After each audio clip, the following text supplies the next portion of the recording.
अहमत्र उपस्थितानां गुरुवर्याणां गुरुकल्पानां तथा च मुख्यातिथीनां सामान्य परिचयं ददामि। अस्मत्सु केन्द्रीय संस्कृत विश्वविद्यालयस्य पुरी परिसरस्य निर्देशकाः आचार्याः श्रद्धेयाः श्री बनमाली विस्वाल गुरुपादाः अत्र उपस्थिताः सन्ति। तेषां चरणकमलयोः प्रणतिपुरस्सरं प्रत्यग्रवचनकुसुमानि समर्पयामि, नमस्करोमि। अस्तु, अधुना ये मुख्यवक्तारः सन्ति आचार्याः श्री वनमाली विस्माल गुरुचरणाः, ये सम्प्रति केन्द्रीय संस्कृत विश्वविद्यालयस्य पुरी परिसरे निर्देशकपदम् अलङ्कुर्वन्ति। तान् निवेद्यते यत् कृपया अस्मान् अनुकुर्वन्तु इति। अनुगृहीताः स्मः वयम्।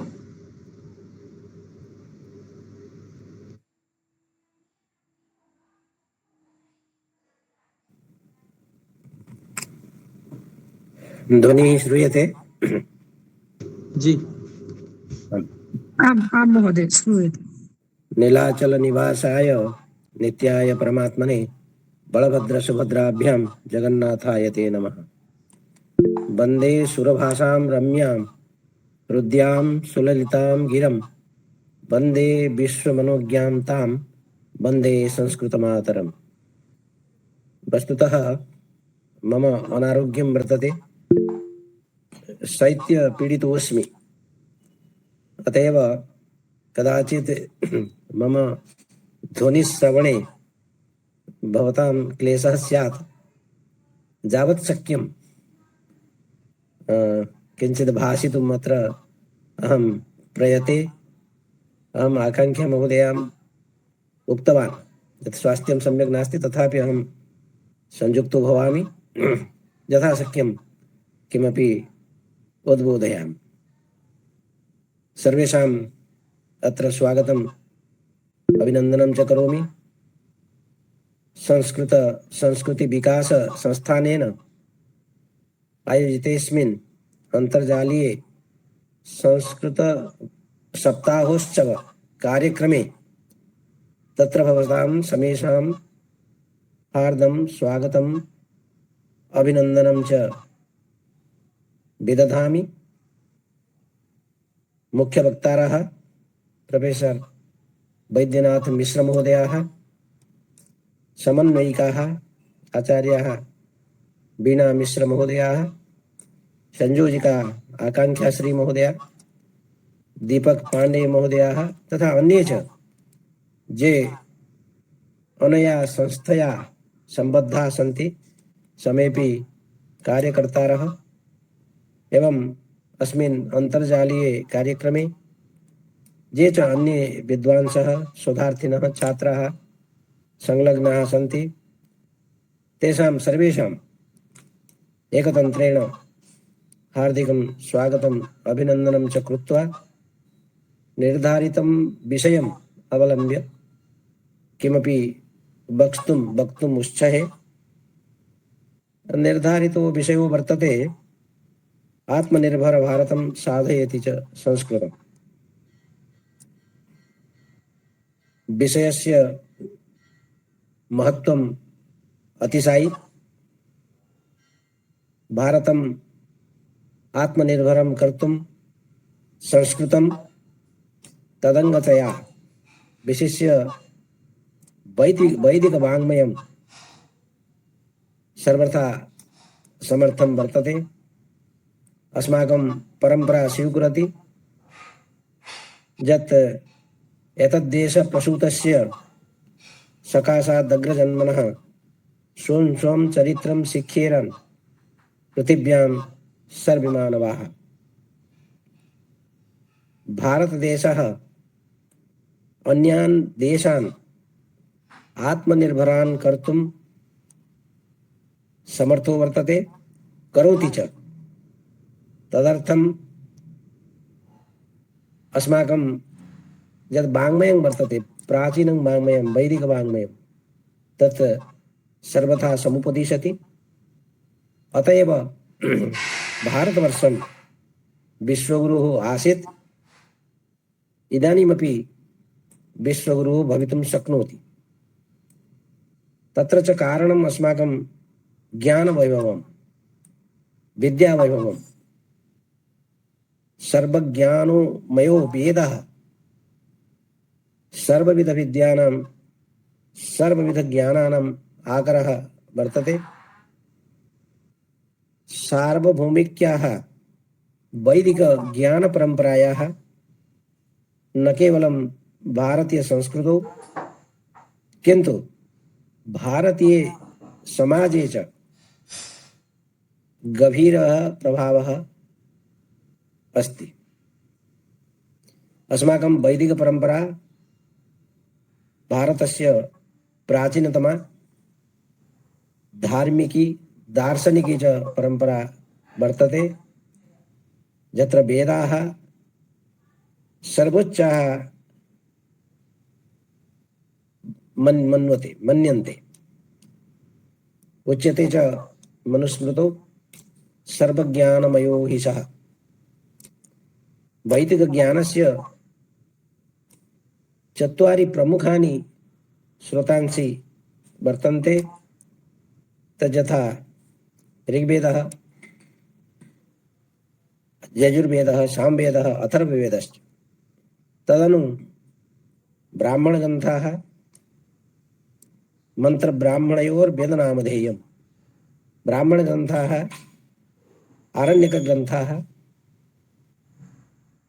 ततश्च उपनिषत् साहित्यं, पौराणिकं वाङ्मयं च प्रसिद्ध्यति। एतेषु समेषु वैदिकग्रन्थेषु वेदसम्बद्ध साहित्येषु न केवलं धार्मिक संस्कारक मंत्राणां संग्रहः अस्ति, अपितु तत्र विज्ञानं, चिकित्साशास्त्रं, दर्शनं, सामाजिकी व्यवस्था चेत्यादिषु जीवनस्य विविधपक्षेषु महत्त्वपूर्णाः साधनाः अपि सूचनाः अपि लभ्यन्ते। वस्तुतः अस्माकं भारतीयं ज्ञानं त्रिधा विभज्यते: ज्ञानं, संज्ञानं, विज्ञानम्, अथवा ज्ञानं, विज्ञानं, संज्ञानं।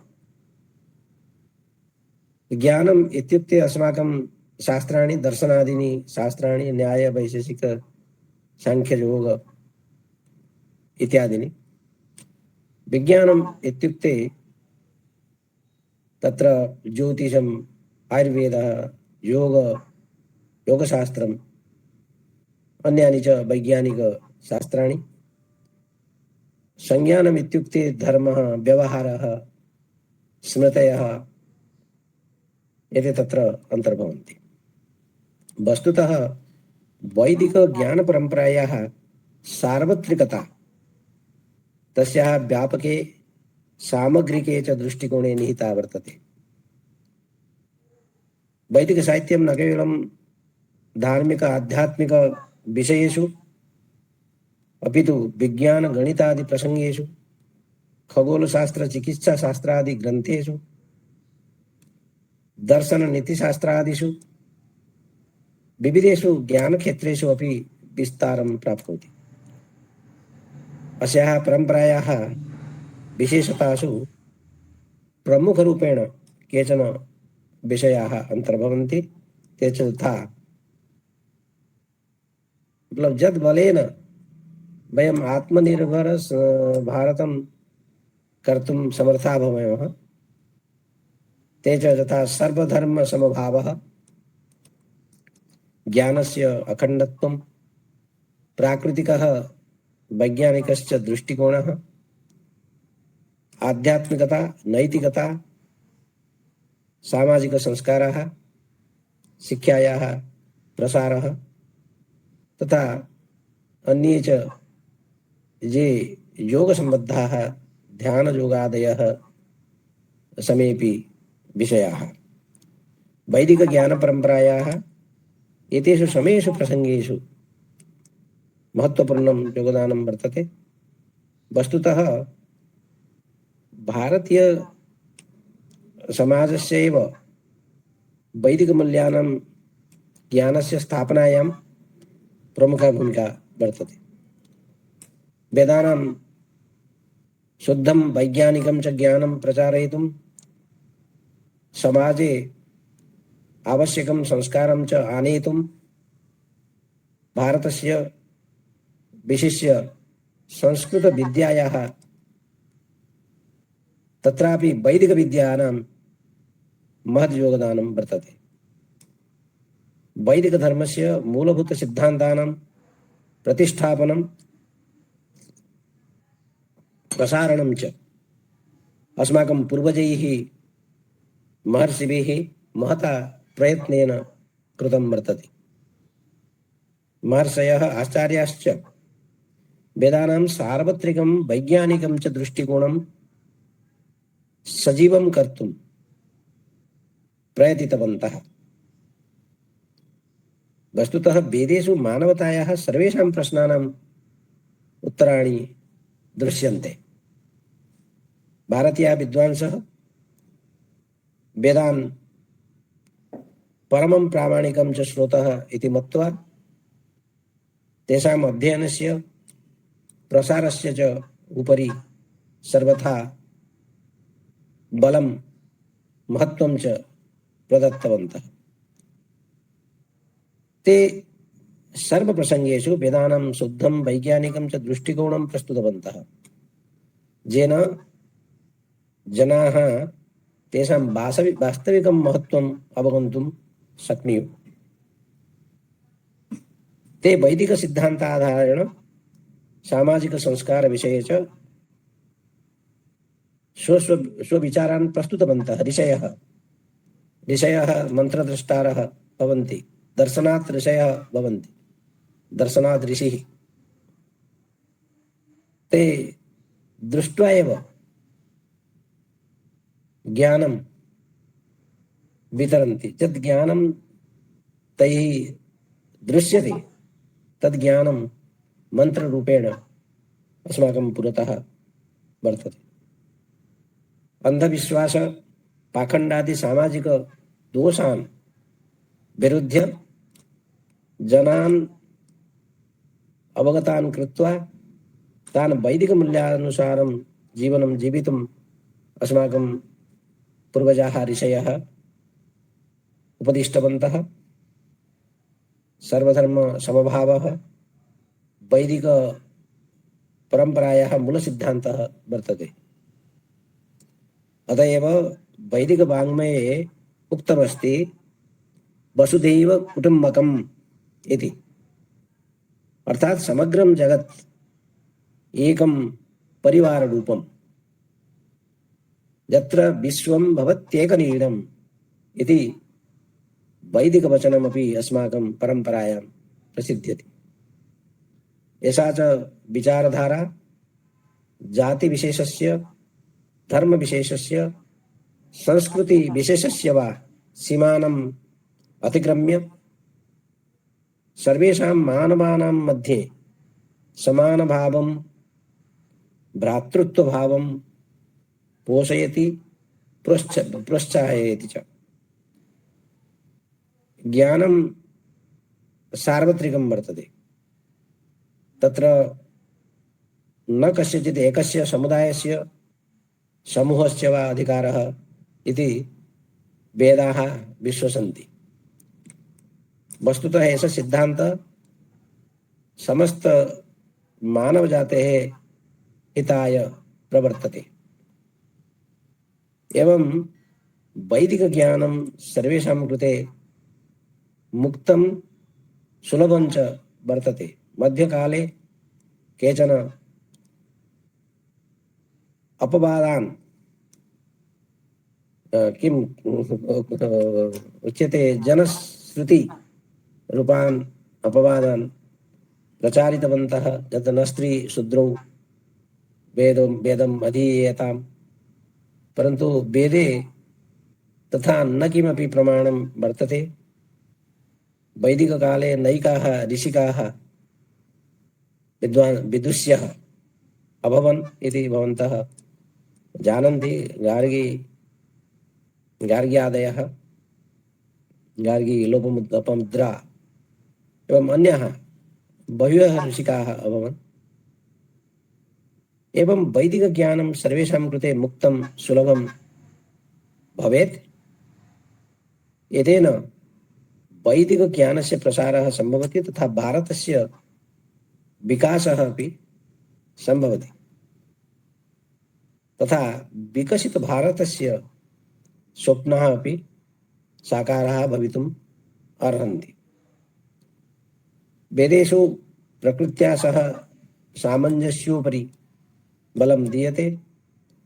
सम्पूर्णे वैदिकवाङ्मये विशिष्य यजुर्वेद अथर्ववेदयोः पर्यावरणसंरक्षणविषये, स्वास्थ्यचिकित्सादिविषये महत्त्वपूर्णाः सूचनाः लभ्यन्ते। विशिष्य अथर्ववेदे अथर्ववेदः लोकवेदः इति उच्यते।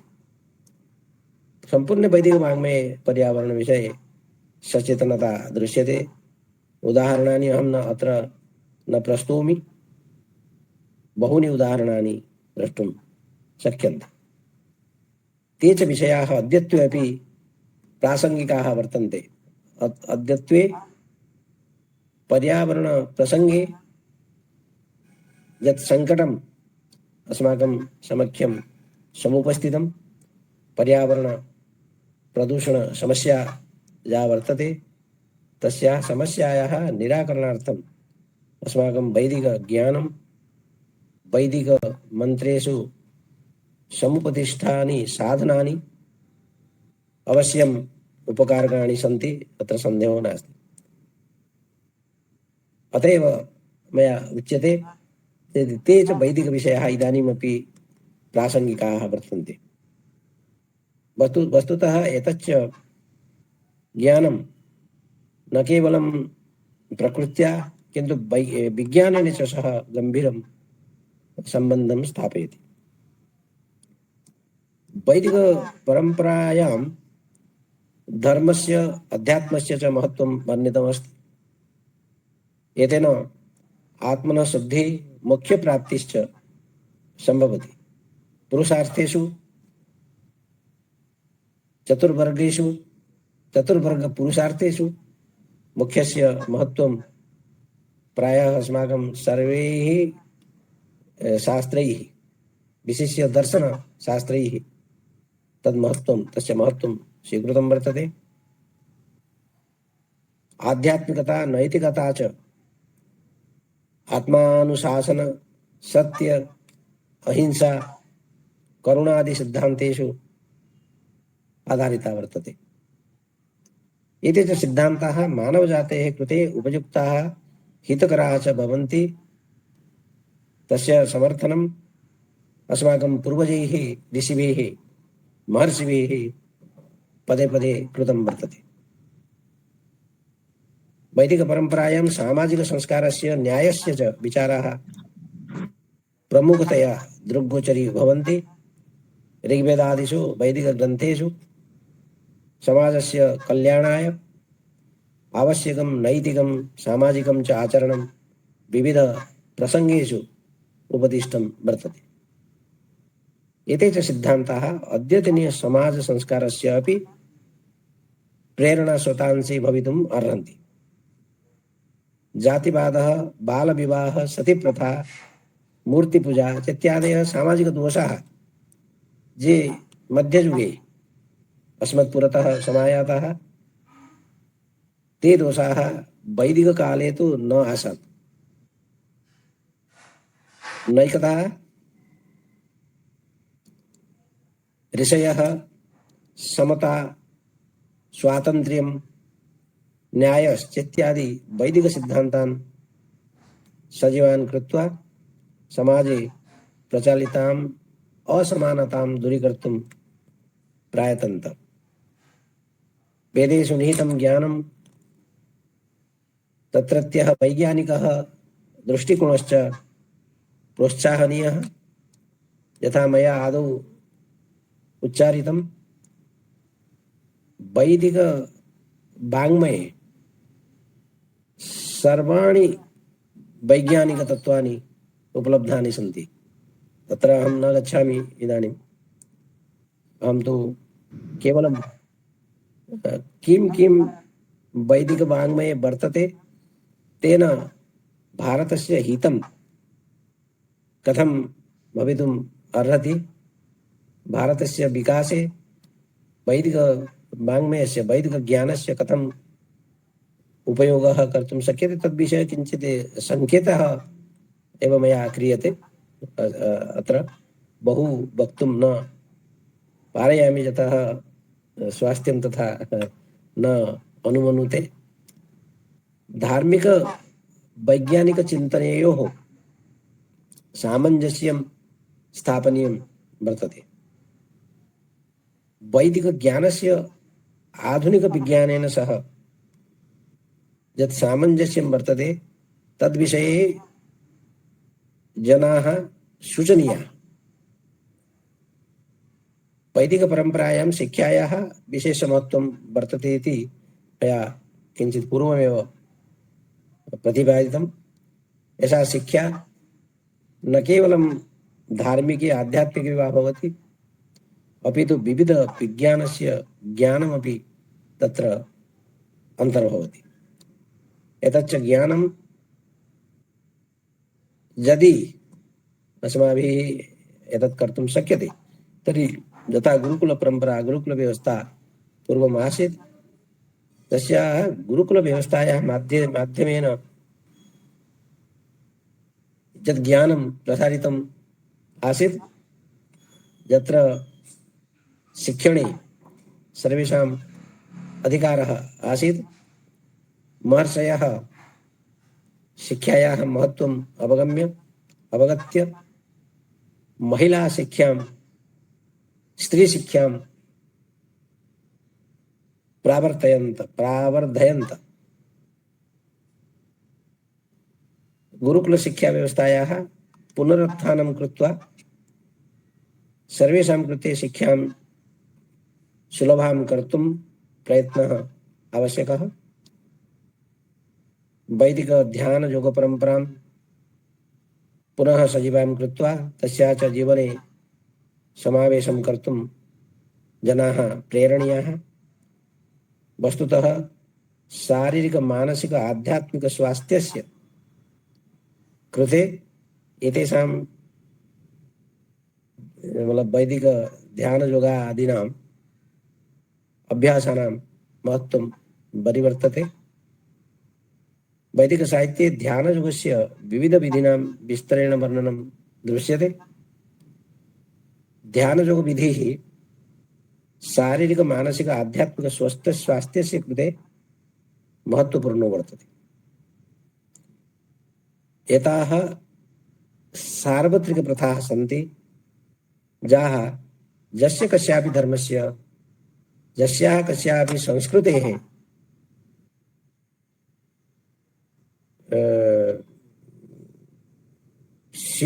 स्वीकार्यः विषयः वर्तते।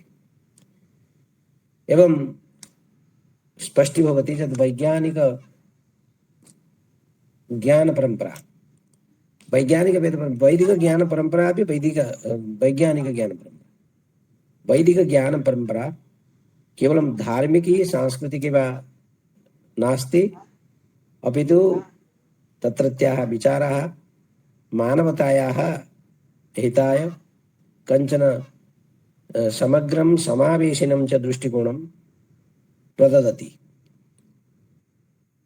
वैदिकज्ञानस्य सार्वत्रिकता व्यापकता तथा तस्य समावेशी दृष्टिकोणः यस्य कस्यापि कालस्य यस्य कस्यापि देशस्य कृते विशिष्य भारतस्य कृते प्रासंगिकः लाभप्रदश्च वर्तते। वैदिकज्ञानमाध्यमेन भारतं सम्पूर्ण विश्वस्य गुरुः भवितुम् अर्हति इति मम वक्तव्यस्य कश्चन सारः वर्तते इति वक्तुं शक्यते। अन्ते च पद्यचतुष्टयेन स्ववक्तव्यम् उपसंहरामि। यद् वक्तव्यं मया प्रस्तुतं तदाधारेण एव मया पद्यपञ्चकम् अत्र श्रावयितुं मया इष्यते। वेदश्च सार्वभौमोऽस्ति विषयस्तस्य वैश्विकः, सा सार्वभौमिकी ख्याता वैदिकी च परंपरा। सर्वज्ञानमयो वेदः शाश्वतो वै सनातनः, ज्ञान विज्ञान संज्ञानैः परिपूर्णोऽस्ति सर्वथा। विश्वे वैदिक धर्मश्च यथा सुरक्षितो भवेत् तदर्थं योगदानं च वर्तते नो महर्षिणाम्। विश्वसन्ति समे वेदा वसुदैव कुटुम्बके, एकरीडं च विश्वं वै वसन्ति मानवाः खगाः। तेन प्रतिष्ठिताः लोके विश्वबन्धुत्व भावना, एवं ही चित्तशुद्ध्यर्थं योग विद्या पुरस्कृताः। एवं अन्यानि अपि पद्यानि सन्ति।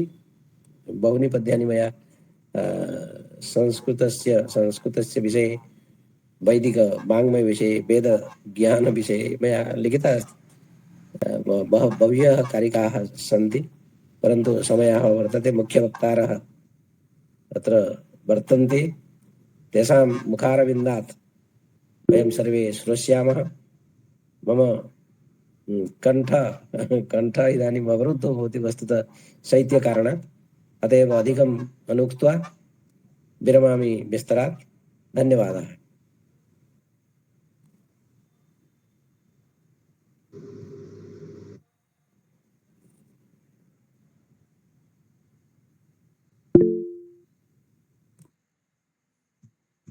अनम्यूट है मैम।